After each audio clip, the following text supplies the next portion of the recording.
2024 എല്ലാവരും പ്രതീക്ഷയോടെ കാത്തിരുന്ന ഒരു പടമാണ് മാർക്കോ.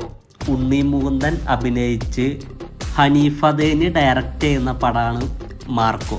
ഈ പടം ഇറങ്ങുന്നതിന് മുമ്പ് 2 പേര് ഒരു സ്റ്റേറ്റ്മെൻറ്റ് പറഞ്ഞിട്ടുണ്ടായിരുന്നു. അതിലാദ്യം പറഞ്ഞത് ജഗദീഷായിരുന്നു.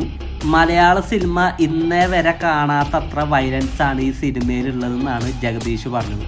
അതുപോലെ തന്നെ ഇതിൻ്റെ എഡിറ്ററായ ഷമീർ മുഹമ്മദും പറഞ്ഞിട്ടുണ്ടായിരുന്നു, ആള് കണ്ട കൊറിയൻ സിനിമേനെക്കാട്ടും കൂടുതൽ വയലൻസ് ഈ സിനിമയിലുണ്ടെന്ന്. എന്നാൽ പടം റിലീസാവുന്നതിന് മുമ്പ് എല്ലാവർക്കും ഉള്ളിൽ ചെറിയൊരു ഭയം ഉണ്ടായിരുന്നു. 2024 ഓവർ ഹൈപ്പിൽ വന്ന പടങ്ങളൊക്കെ ഫ്ലോപ്പേ ആയിട്ടുള്ളൂ. ആ ഒരു ഭയം ഈ പടത്തിനും ഉണ്ടായിരുന്നു. എന്നാൽ പടം റിലീസായതിനു ശേഷം റിവ്യൂകൾ മൊത്തം പടം തൂക്കി എന്നുള്ള രീതിയിലാണ് മലയാള സിനിമ ഇന്നേ വരെ കണ്ടതിൽ ഏറ്റവും കൂടുതൽ വയലൻസ് ഉള്ള പടം. മാർക്കോ ടീം പ്രമോഷനിൽ എന്തൊക്കെ പറഞ്ഞു അതൊക്കെ സിനിമയിൽ തന്നിട്ടുണ്ട്.